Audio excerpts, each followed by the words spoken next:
দাদা বলো আজকের যুগে দাঁড়িয়ে সবাই মোটামুটি তোমার চশমা ফসমা পরে কোট ফোট পরে সব পাওটা ফাওটা বেচছে, তাদেরকে তো জেন্টালম্যান লাগছে। কিন্তু তুমি এ কি অবস্থা, স্যান্ডো গেঞ্জি ফেঞ্জি পরে এখানে দাঁড়িয়ে আছো, তাও দোকানে এত সেল তোমার, এ কি অবস্থা? দাদা দেখো, তুমি আমার ভাইয়ের মতন, তোমাকে একটা কথা বলি। হ্যাঁ বলো।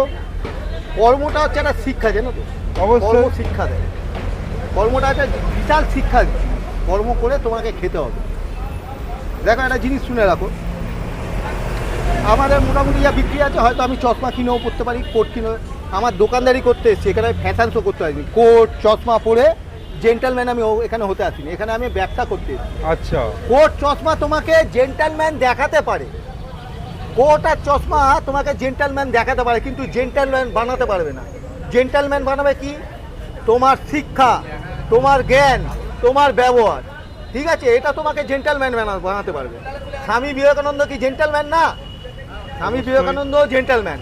তার জন্য স্বামী জেন্টালম্যান হওয়ার জন্য কখনো কোটও পরতে হয়নি, কখনো সানগ্লাসও পরতে হয়নি। ঠিক আছে, কোট আর চশমা তোমাকে জেন্টালম্যান দেখাতে পারে, জেন্টালম্যান ভাই বানাতে পারবে না। তোমাকে জেন্টালম্যান বানাবে তোমার কর্ম, তোমার শিক্ষা, তোমার জ্ঞান এবং তোমার ব্যবহার। এটা তুমি মাথায় রেখো ভাই। তুমি ছোট ভাই হিসেবে তোমাকে এটা বুঝিয়ে দিও। বুঝলাম।